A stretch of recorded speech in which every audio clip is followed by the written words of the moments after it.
Big trades yesterday in the NFL, and the Texans made a trade of their own. It is S&L, Landry Locker, Cody Stoots with you. We are hours away from the Texans returning to the practice field. We'll lay out what we're looking for as that happens. Be sure to subscribe, like, right along. Best Texans coverage in the country on my channel and Stoots, and the daily simulcast Monday through Friday. Let's just hop right into it. Why did the Texans trade Akers? What was going on here with the Texans trade of Cam Akers? Is there more to come? What do we make of this, Cody? There's context necessary when I say this, but there's not a lot of teams in the National Football League that would trade their number 2 rusher for a conditional 6th round pick and also send a conditional 7th round pick. Now, obviously, the context is the top 2 running backs on this team have been hurt for most of the season. And when they came back, both those guys looked better than when Akers was in there. But he had the second most rushing yards on the team coming into this week. And you didn't have to get rid of this guy. Like, he could have been inactive on days that you didn't think he was necessary. But you have 2 running backs that you're now relying on that are fresh off of easily re-injurable injuries. Re-injurable is not a word, but I just made it one. Joe Mixon's ankle and Damian Pierce's hamstring are both injuries that could pop up out of nowhere at any time and could be a serious issue for this team. And I'm not acting like Cam Akers is some amazing running back, but I liked watching him run the football more than J.J. Taylor and Dare Ogunbowale. Now, Ogunbowale can catch the ball maybe better than what Akers showcased, but it was a curious move, and it showed to me that they have a tremendous amount of belief in the health of Joe Mixon and Damian Pierce. And I don't know if I'm all the way there like the Texans are on those 2 players. Well, here's the thing, and it is S&L. Shout out to everyone on the chat waking up with us in the morning. Landry Locker, Cody Stoots with you. Here's the thing. You said there's no context to where you do this. We actually have an example of them of the Texans doing this, and it made sense the last time that a similar trade happened. And we go back to 2021, Mark Ingram. Mark Ingram is on a crappy team. It's football hell. David Culley's coaching. It's a lost cause. You probably don't even want to win games. And they send him, I think it was a late round pick swap at that time. They send him to a familiar place on a better team, the New Orleans Saints. And at that point you say, okay, well, you're not necessarily trying to make your team better. So this makes sense. Nobody thought that Mark Ingram was Saquon Barkley or Joe Mixon or anything like that. But the justification for that was, okay, you're getting into the good graces of players. You're doing the player a favor. I think they even came out and said that they did Mark Ingram a favor, and It was accepted because they weren't going anywhere, and there was no benefit to the Texans really winning games at that point. So you do this with Cam Akers. You send him back to Minnesota, familiar situation, and I can't really justify it. And here's the other thing that I don't get. You talked about, well, now they're relying on Damian Pierce and Joe Mixon. Both those guys have been hurt. Like, both of those guys have missed more of the season than they've actually played. So nobody thinks that Joe Mixon is or not Joe Mixon. Nobody thinks that Cam Akers is like God's gift to running, but you're thin at the running back position. You can make a strong case that he's your best runner between the tackles. And I've heard people say, well, Dare Ogunbowale is better. Dare Ogunbowale is not better at running between the tackles than Cam Akers. He's better on this team. He's more valuable. Like, if we were picking who's more important, Dare Ogunbowale would probably be the second most important running back. But the one time that he's carried the load, it was awful. It was 2 yards per carry. So I don't understand this. I think that there's got to be something else here where maybe they're going to bring in another running back. That would be my guess. But just on the surface, if you're just what we have to make sense of in the present, in the fluid process that is sports transactions, especially with this effing team. I mean, especially with this effing team and how much they're willing to pivot. It doesn't make a lot of sense to feel comfortable with Mixon, and I don't think you want Mixon to carry too much of a heavy workload. I mean, you've already seen how much of a difference there is when he's not out there. Pierce, we have a small sample size, but Damian Pierce in 2 of his 3 seasons, one of them he was unplayable. The other 2 he's missed time, and then you have J.J. Taylor and you have Dare Ogunbowale. I don't think they believe in J.J. Taylor. I don't think they do. So there's got to be another move coming, because just on the surface, it doesn't make sense with your depth situation at running back. I mean, they began the season with the 4 running backs. Like, there was an expectation the four running backs, and I guess in an emergency, in a pinch, British Brooks, but they clearly felt him as a fullback. But I mean, Cam Akers was inactive the first couple of games because you had Joe Mixon or the first game because you had Joe Mixon and Dameon Pierce. Then when Pierce wasn't there, Akers was up. So like they clearly began the 2024 season with an idea that they may need Cam Akers. And I don't know that one game against the New England Patriots, 1 week where the number 1 and number 2 on their depth chart are healthy, all of a sudden makes Cam Akers totally expendable. So it's a curious decision. You hope that it never, like, I hope this conversation that we're having about, like, well, who's the running back going to be if this guy goes down or that guy goes down? Like, I hope that never pops up, but it does feel like a precarious spot to put yourself in. You didn't have to do this. It's not like Cam Akers was some financial burden. I don't feel like he was some sort of locker room burden. And it's not like you got some amazing pick. I mean, I'd be shocked if these picks even convey. There's conditions. We don't know exactly what the conditions are. I guess only the two teams know that at this point. I mean, you didn't have to do this. It just, hey, the Texans have done this before. They put some unnecessary risk around their team from a depth chart standpoint, and they must be super comfortable. Look, Mixon's a bell cow, and he basically never misses time, but he's already missed time this season. And then Pierce, you laid out the injury history. It's just a small unnecessary. It doesn't risk. make sense, and I don't think it's small. JJ Stagg, shout out to you. Good morning to you, my friend. Thanks for joining us, and I'll be sure to subscribe on the podcast platforms as well. Cam is not an important piece. Come on. What team thinks the RB 3/4 isn't expendable? I don't know. I don't see other teams trading their RB 3 or 4. Are you comfortable saying that Cam Akers is without a doubt RB 3 and 4? I'm not. I don't know that Dameon Pierce is better than Cam Akers at this point. We have one run. And the other thing is, what team thinks that their RB 3/4 isn't expendable? Well, a team who's had the top 2 running backs get injured should probably look at it a little bit differently. And a team that's had trouble running the ball should probably look at it a little bit differently. That would just be how I would look at it. And oh, by the way, he's second on your team in rushing right now. So I think another move is coming. I find it hard to believe. I've had some frustration with the handling of running back depth. I just find it hard to believe that something else isn't going to happen, because it's not like you got it. This has to really, for a guy that has been pounding the table basically since the opportunity to draft Jonathan Taylor, this has got to be really grinding your gears how they operate the running back spot. And I think I Must Pandaline is kind of cooking in the chat right now. I'll take my eggs fried, please. I'm gonna go JJ Watt style today. I'm feeling a little crazy because she's over there cooking, because you can minimize it, but the reality is, and I think what she's bringing up just based on what she's saying, is that there's injuries. They happen. We see it all the time. You have running back depth. There was a time where we didn't know if it was going to be Akers or Pierce active. Like just a short time ago, people were surprised that Pierce was active instead of Akers. So I don't think you minimize it, especially on a team like this, and especially with where the Texans are. So yes, there might be another move, but you don't have to carry Nick Caserio's water every time he does something. It's okay to question him, and it's okay for in the fluid process it to play off. But this is not Madden where you can. If you told me I could turn injuries off and and I don't have to worry about it, then yeah, this might be fine. Might be. Again, I don't know. I don't know if Dameon Pierce is better than Cam Akers at this point. I didn't think Cam Akers was awesome, but I thought you were very thin at running back. So I actually agree with what she's saying on this. Is it like the DeAndre Hopkins trade or something like that? No. But what have we been talking about the most about the Texans? Depth.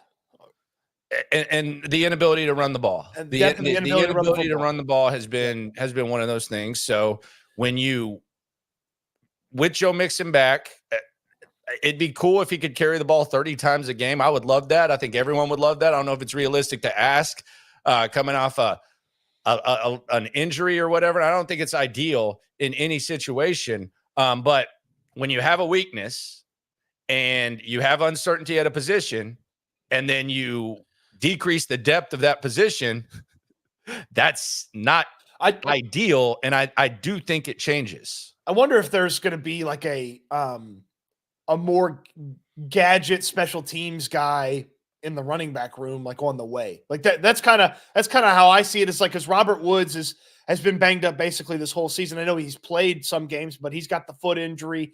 Maybe that's lingering. And maybe they just see that roster spot as hey, let's go get a different type of running back because Akers can't do punt returns. No. And they don't seem comfortable using him on kickoff returns either. So maybe it's a refocusing of that final running back position. And if that's the case, then I'll see the vision. No, but and I don't see the vision yet. I think that's going to be the vision. In the short term, it doesn't matter. Like Cam Akers, like if they trust Dameon Pierce, Cam Akers had a jacket on the other day before he went and got his 2 mop-up carries. In the short term, it doesn't matter. Like the active running backs are pretty much set. I will say this. I will say 7 days, between 7 and 20 days. I think we see another running back on this team. Between the next week and 20 days, I think we see another running back on this team. Now you have your bell cow and Joe Mixon. I'm not saying it's going to be a huge name. That's not JJ Taylor, you mean? Not just putting him up from the practice. They don't believe in JJ Taylor. Like when they were struggling to run the ball, they never once did they say, "All right, let's let JJ Taylor cook." They never did elevated him once and didn't even use him 1 week. Yes. I think sometime next week there's the gap after the Jets game on Halloween. They're going to add some sort of running. Yeah, they're going to add some sort of running back to this mix. I do believe that. I don't think I find it very hard to believe that they would be comfortable with this moving forward, especially given the fact that the 2 guys at the top we've already seen injured.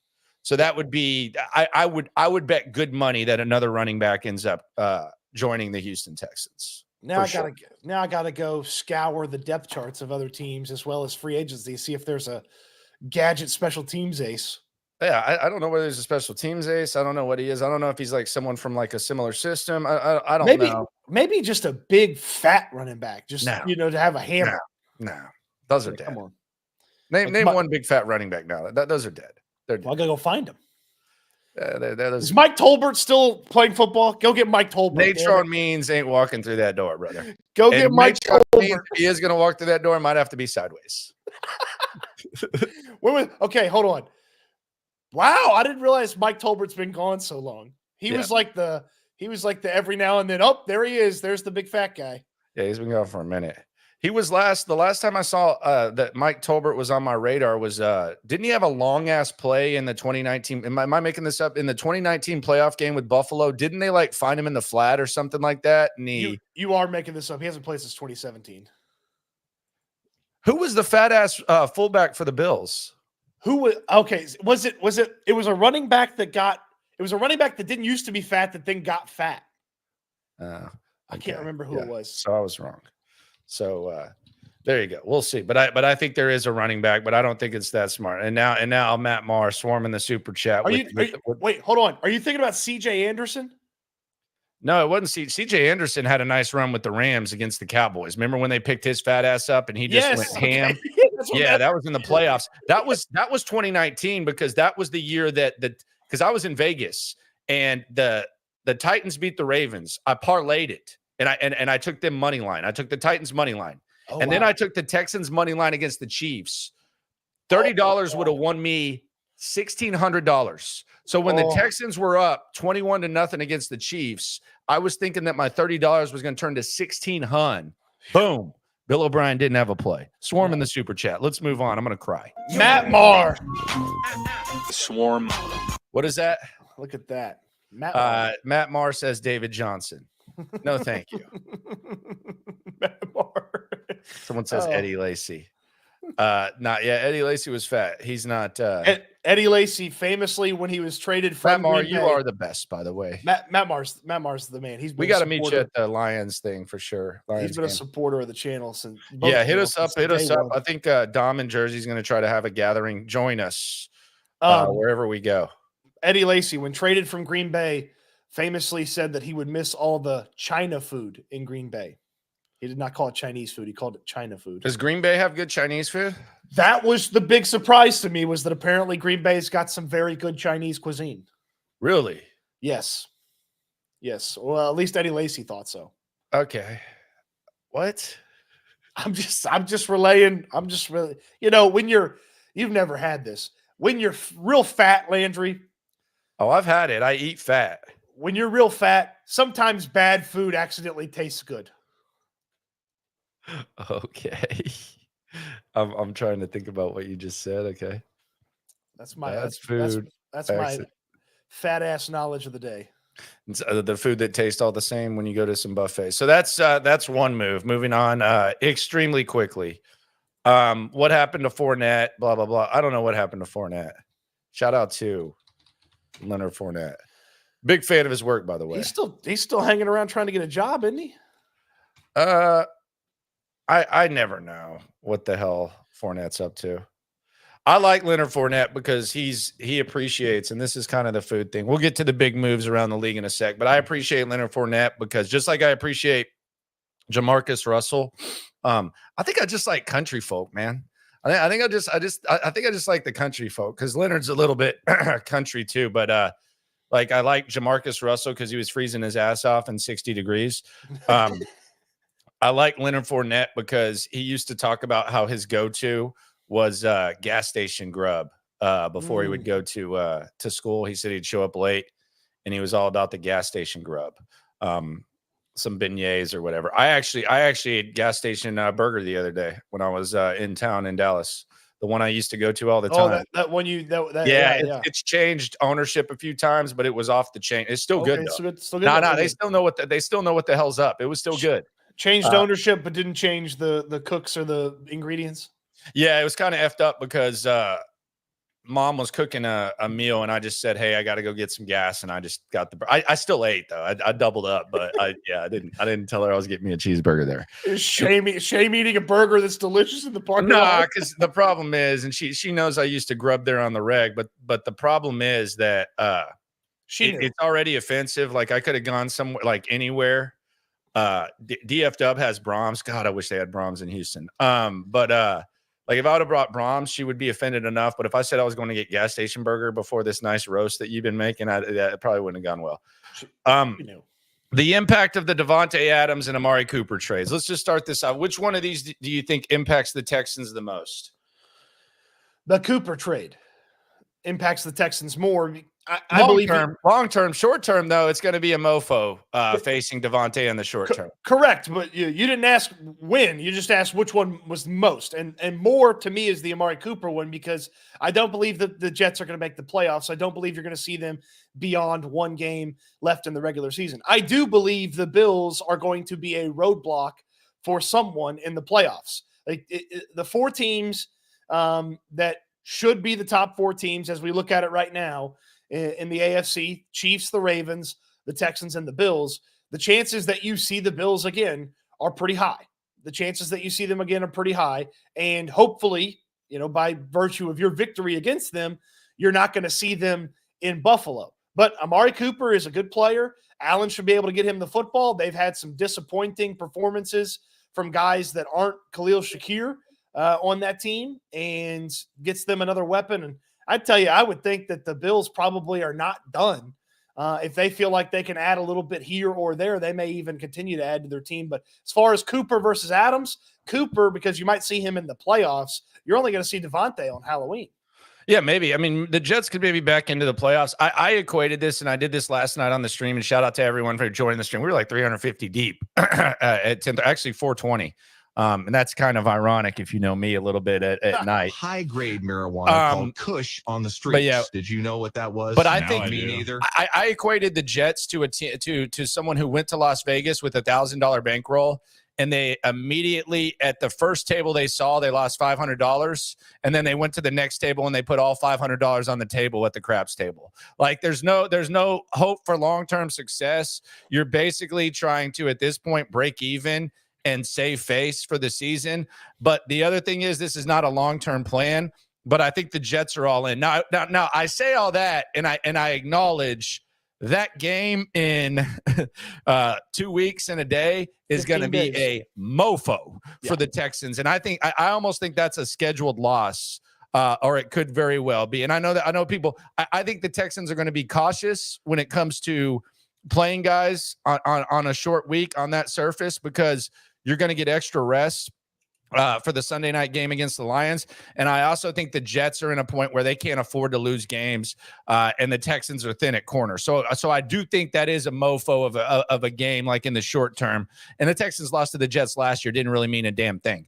So I think in the short term, the Devonte Adams really, really impacts you. You kind of get lucky because you don't have to see Amari Cooper in the Bills. So you kind of got lucky there with the schedule. So it kind of balances out. But I am with you. And Buffalo kind of acknowledged, the notion that we don't need a big time receiver and everybody's happy with their targets was strongly exaggerated by everyone, including our quarterback. But I'm with you. Like when it comes to the ultimate goals for the Texans, not just winning a random Thursday night game while Al Michaels is falling asleep and Kirk Herbstreit is cramming before the game. The ultimate goal is impacted most by the Cooper trade. Yeah. The playoff potential, Cooper, 15 days from now, Devonte Adams. Look, Garrett Wilson's really good too, so this may not be the case, but Devonte Adams on the Jets might be the first let's have Stingley follow the guy game of the season. So Garrett Wilson's just going to be lined up on Ross. That's not fun either. Well, no, I understand. And I made the preface that Garrett Wilson's really good too. But Aaron Rodgers and Devonte Adams, we'll see 2 games of their work before Halloween, and we'll find out if they can recapture that Green Bay glory that those two had. And if they do, that may be a Sting follows Adams game. Right. And just figure it out with Garrett Wilson. Hopefully Kamari Lassiter's back for that matchup. And just try to figure it out with the other one. But that may be a Sting Travels game. Yeah, I don't. To take your time, Lassiter. Justo Loco says, because Adams, it's a scheduled loss. Laughing emoji, hell nah. Hold on. Take your time, Lassiter. It's a shoulder injury. It's not like his foot's hurt. Yeah, take your time, man. Just I don't care if he's on the turf because his shoulder hurts. Get the hell out there. What are you talking about? Ice up, man. You're good. Get right, man. We need you. You wanting to punt because of the Jets field is annoying to me. Because Adams, it's a scheduled loss. Hell not. Nah, it's maybe I didn't make this clear. I thought I did.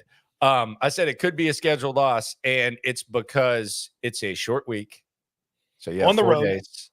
You're a banged up team, and you're going to New York and playing on one of the worst surfaces in the entire NFL.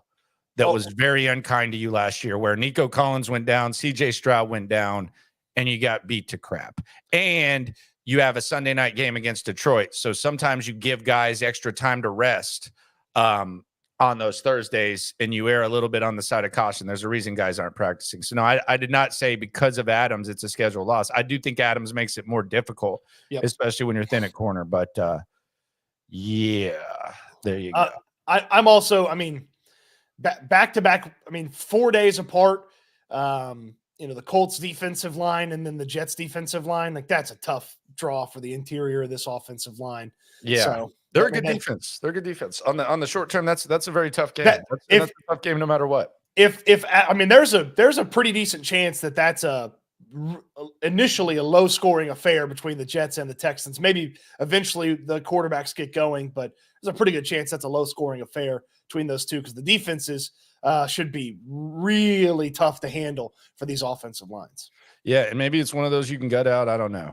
You do get the other side of the resting guys is they get extra rest if they go out there and gut it out. Who knows? We're getting ahead of ourselves. That's 3 games away. Yeah, we are talking about the Adams. They're a few days away from Green Bay, and we're like, yeah, the Jets game's pretty important. Yeah. We're talking about Devonte, so I guess it's kind of relevant. Corey says that Cam Akers is terrible. He runs with no authority. Okay. I don't think he's great, but let's go check all the authority runs that Dare had. I do think the one thing that this Texans team has, and it's probably not the most glamorous thing. The D-line travels. So if there is Aaron Rodgers is not going to avoid sacks. At this point, I know that say what you want about him. He might be able to throw it as good as he ever has. His mind is probably the same, but he is not going to avoid sacks. And the other thing about this, we talk about short weeks, and I think it's valid whether you're a rookie, whether you're a 10, 15 year NFL vet. I think it's valid. 40-year-olds getting out of bed and playing on short weeks, whether it's at home or away, is probably not that fun. I don't know what Aaron Rodgers, like how he's feeling or anything, but that probably can't be too fun either. You're probably not at your sharpest on short weeks when you're in those 40s. No, not at all. And the Jets before that game, the Jets have to go to Foxborough and they're going to take on the Patriots. So we'll see how that all right. So they get a nice little practice. So they get Steelers, Patriots, then Texans.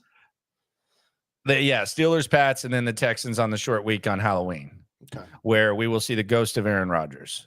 That's his Halloween costume. He's a ghost of his former self. Yeah, he might as well wear a sheet over his head. If Adams and Rodgers could do it over again, you think they would have just stayed in Green Bay? I don't think Green Bay wanted to keep Rodgers. I mean, I think they would have had he shut the hell up, but I think Green Bay liked Jordan Love a little bit, but if Rodgers would have shut up and just played, then maybe they would have ended up trading Love. I don't know what Devonte Adams wants, man. Like he wanted to go play with Derek Carr, and then now he wants to go back to Aaron Rodgers. Whatever. Good for him. He's a wishy-washy fella. JJ, shout out to you, my friend. Swarm in the super chat. You ain't never Swarm. Why doesn't Nico travel Sting? Not his philosophy. He traveled him in the playoffs. It's not the ideal philosophy, but in the playoff game against the Browns, he traveled him. So that it's not the way that they want to play. But again, think about it. We've talked about it. The corners never come off the field. So not only are they going vertical, but now you add a horizontal element. All of a sudden, that becomes quite a strenuous thing. I know some corners do travel, and that's the way they build the defense. That's not the ideal way for the Texans to operate, though. I don't know that the Jets are a travel with team. I know you brought it up. I think it's kind of pick your poison with Wilson and Adams. Now, Adams obviously has the chemistry with Rodgers. Well, if we see in the next 2 weeks that it's the Green Bay version of those two, then I would travel him and then just figure out Wilson. The Green Bay version? Yeah, if they can reconnect to the level when they were in Green Bay. That's an if right there. Yeah, I get it. Yeah. I mean, that's clearly what the Jets are hoping for. No kidding. They're hoping for a lot, for sure. I'm with you. Practice today. I'll be on the scene. Cody will be on the scene. Look out for the Basic Bitch practice report on my channel. Cody Stoots has got you covered as well. And we'll be in the mix. D'Amico Ryans will speak. What are we looking for at practice? What's the first thing that you're going to look at after we get the roster handed to us and we go in there and check out this practice? So the first two numbers I'm looking for: 28. Joe Mixon. Talking about practice. Got to make sure Mixon's practicing, and then see if Kamari Lassiter's back. I don't anticipate him back, but see if Kamari Lassiter's back. So 28 and 4 are the first two. Then 0 Azeez Al-Shire. Got to make sure Diggs and Dell are practicing because you don't have Nico Collins. Is Robert Woods back? That's your return guy. He'll be resting no matter what, right? Same with Tunsil. Like Tunsil and Woods will be resting no matter what, right? Maybe. Jimmy Ward, Henry To'oTo'o. Don't expect To'oTo'o to be back. He's in concussion protocol. And then I'll be looking for big number 96 to Nico Autry making his practice. Yeah, I want to see what he looks like. I just want to see the off the bus factor. We're not going to see a lot. I just want to see the off the bus factor. We didn't really get to see it a lot. There was a lot of other stuff going on. But I want to see just the off the bus factor. How does 96 look next to Will Anderson and Daniil Hunter and Fatukasi and all these guys? Mm-hmm. So I want to see that. Wouldn't mind hearing from him either. And then I just want to see. This is a rest day, man. Like I don't think we're going to see Tunsil. Does Mixon need to rest or not? Who knows? But this is just going to be a rest day. I would be more surprised if Tunsil was out there than if he wasn't, to be completely honest. But I want to see what 96 looks like getting off the bus and joining his teammates. Yeah, 96 is one of the first few numbers that I'm looking for just to see what the vibe is with him out there. The big offseason. I mean, the biggest offseason signing was Daniil Hunter. The second biggest signing that they brought in was Azeez Al-Shire. Third, Autry. I don't know. The way they talked about Autry, you can probably put him. You put him up there near. Well, you can put him in the conversation at 2. Well, he's if not we're a just starter, going off so. season, not with what we've seen. Alshire his value has been very well displayed. But as far as the way they talked, God, I mean, even when they signed, Autry was never going to be a starter for this team. Alshire's a starter. No, I know, but I mean, he's a sack specialist. He's a badass, as Nick Caserio said. By the way, 11.5 sacks last season. Caserio was on with Seth and Sean this morning, wasn't he? He was. Okay. Did he anything of note? I'll definitely get into it in the night stream. I saw that he kind of joked about trading for a corner or safety. That was the only thing that I saw. I saw Patrick Storm put that up with Seth, joking about that. Anything else that stuck out? Probably not. Nothing that I feel like we need to cover. Oh, okay, there you go. I don't know what the hell that means, but yeah. Your disrespect to Aziz has got to stop. They paid him $11 million a year. They paid Autry $10 million a year. Aziz is the second biggest signing behind Hunter. What? What do you mean disrespect? Now you're just labeling me. You think he sucks?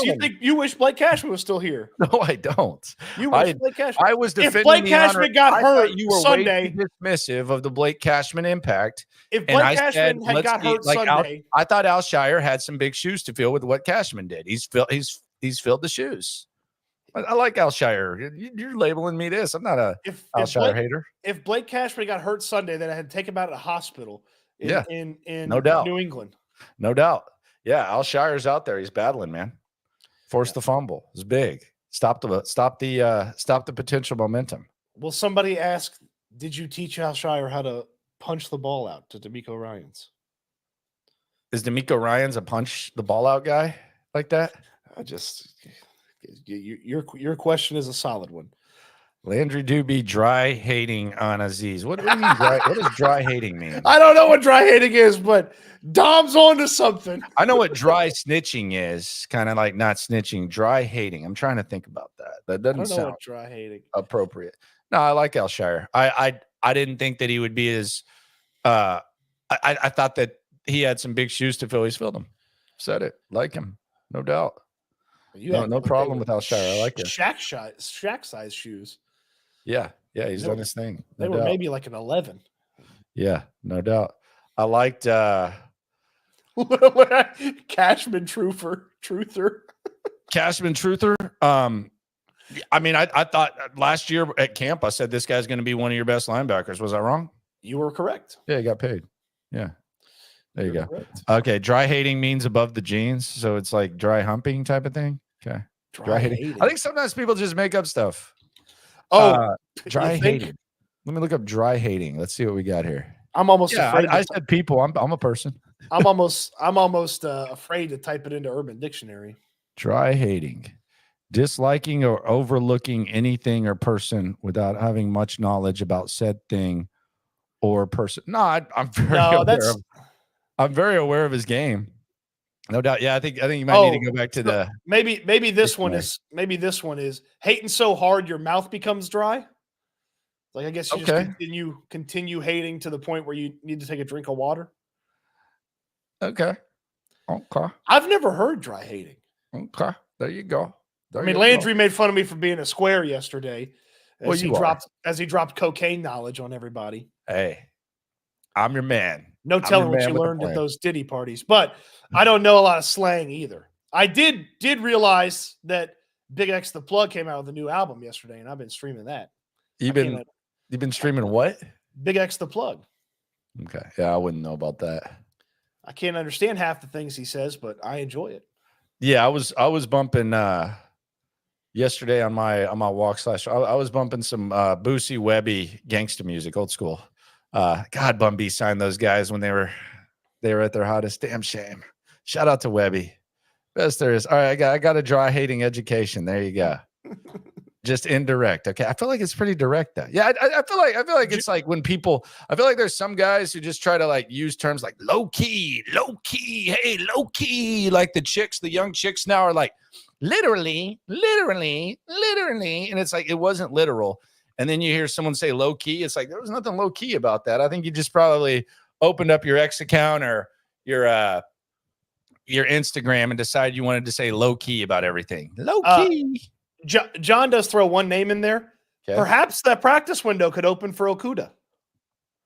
Perhaps Yeah. the practice window could open for Okudah. Yeah. He's been No, on I'm not a big X guy, I'm not locked in at all. I'm not locked in at all. Landry ain't locked in. I'm not a big X guy. So look, locked in. No, I see what I see and stuff. I'm not one of these guys. Like there's some like 60-year-olds who will try to break down like the Kendrick Lamar Drake beef. That's not me. I never really got into that either. So yeah, I'm not. Look, I'm the goofy mofo. 2000s like type of stuff, and then maybe a little something that I'll sprinkle in. I'll listen to like some stuff that reminds me of that 21 Savage before Drake, Kodak Black, all that. But no, I'm not trying. If you think I'm trying to be locked in, no, I'm not. I'm not the 65-year-old trying to break down a Drake Kendrick Lamar beef to be cool. I'm not that. I never got involved in that. You do have a rap history depth that would surprise some people if they judged the book by its cover. They would. Cody's the real one now. Look at you. I just like a guy that I heard one song and I started listening to his other songs. I don't know it. I mean, I'm not going to sit here and pretend like I know, and I don't understand half of it, but I like the music. Yeah. Ghetto Dope. One of my top 5 favorite albums of all time.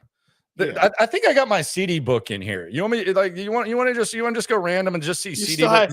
You still have the CD book. It's somewhere stored in here. Let me see. It might actually be in this locker. Hold up. We're going. Wait, I love that you actually put stuff in the lockers. What else would I do? Storage. He's actually got stuff in the lockers. Let's see. Do you even have a CD player in your car? Like, does your car have a CD player? No, it was just with the thing. Hold on a sec. Hold it down. Do a Q&A.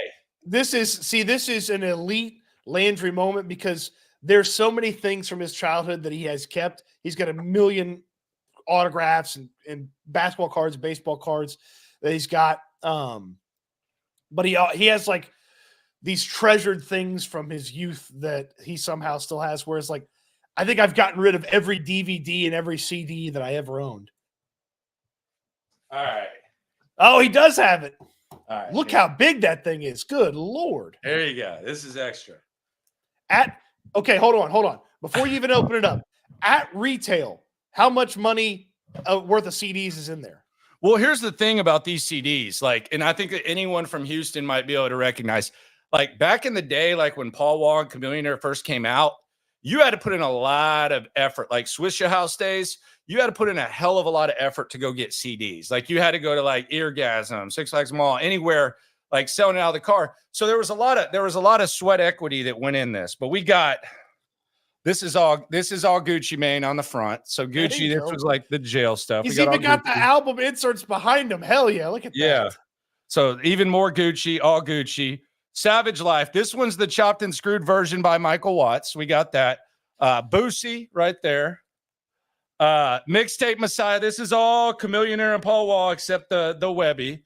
So that's what we got there. Look at this. This the is Bum great. B. These are all Chameleonaire mixtapes that you have to get. The What It Do mixtape. When they used to kind of get you the DJ Who Kid Chameleonaire, the Chameleonaire, all that. Damn. The Slim Thug Chameleonaire, the Super Bowl mixtape, the bootleg Paul Wall Chameleonaire that was kind of shady, but I still bought it, even though it was messed up. Paul Wall, what do you know about It's the People's Champ, August 2005. It's the People's Champ. Then we got some more Swisher House. We got the instrumentals, the Bum B, Pimp C. T.I. Don't act like T.I. wasn't great. I'm serious when he had Pharrell. Urban Legend, chopped and screwed by Michael Watts. Very good job. The DJ Drama, Lil Wayne stuff back in the day. The Gangsta Grills T.I. Man, I don't know why I got that. That's the only good Young Jeezy album worth ever getting. Little Dipset there.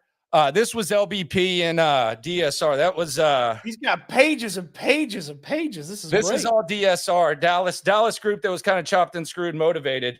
What you know about the Purple Hulk, Big Tuck, right there. Shout out to Big Tuck. UCK. Chew on mics like a mic buffet. Mike Jones mixtapes. Shout out to Tight. I don't know why I bought the tight. It wasn't great. And then what you know about that Roy Jones body headbangers, little 50 Cent action? Got to sprinkle some Kenny Chesney in. I am still a honky. So you got to have that. Now we're going Yin Yang Twins. Don't act like that didn't go hard back in the day. Mace when he came back. And then we got some more country. Course more Webby. Oh, the chat is fascinated that you have all these. No, but as far as like the X stuff and all that, but if Kodak Black or 21 Savage remind me of like that era, that's fine. Paul Walker and era were like gods to me, man. Like that's not. It's funny. Like people will say those guys were all over Texas. There was like hustle. There was no SoundCloud back in that day. These guys had to grind. They had to go up 45 to Dallas. They had to go to Abilene. They had to go to Lubbock. They had to go to Amarillo. They had to go everywhere. And that took heart and hustle from those guys. And it wasn't, I mean, they probably had, once they got it going, it was not easy to find someone to mass produce and make those CDs. Like that took time and effort too. Like it wasn't just like a, instant thing to make those CDs. Computers and stuff had to write them. Remember when you had to burn a CD or a DVD? Golly, that took forever. I am days younger than 40, though. That is a fact. There's no doubt about that. I am young, maybe not too much longer, but I am days younger than 40. There ain't no doubt. But I respect the stuff. But yeah, that's just kind of what it is. But yeah, if you think I'm trying to get down with this new stuff, no, I'm not. I'm good. Yeah, he's got a whole catalog of the old stuff to still go through. I'm good, man. All right, man. Yeah, and I think the Rhino is part of that. We made them ourselves. Yeah, you had to scrap because I worked at a CD factory. That's how I first kind of came across it. I got to get the red and blue. Get your mind correct. Anyway, so to recap, Cam Akers trade, yay or nay? I'm gonna say incomplete. I'm gonna go sideways thumb. I'm gonna sit on the fence because I think it's somewhat incomplete. I don't like it, but if the vision is to recompose what that final running back spot is, then I'll understand it. Yes. And then Amari Cooper, you think is the bigger deal. I think in the short term, the Devonte Adams is going to be tough for the Texans, but I don't think the Jets are a long-term threat. Good job by the Bills to actually admit that the notion that you didn't need a big-time receiver was there. So there you go. Yep. All right. Appreciate everyone for coming through. Be sure to subscribe. Be sure to like. Be sure to ride along. And be sure to always remember when it comes to this Texan stuff, we're all in it together. On to practice, baby. Eat good, sleep good, be good. We'll talk Texans again soon. Follow Landry on Twitter. Follow me on Twitter, and we'll get you those practice updates here in a couple hours.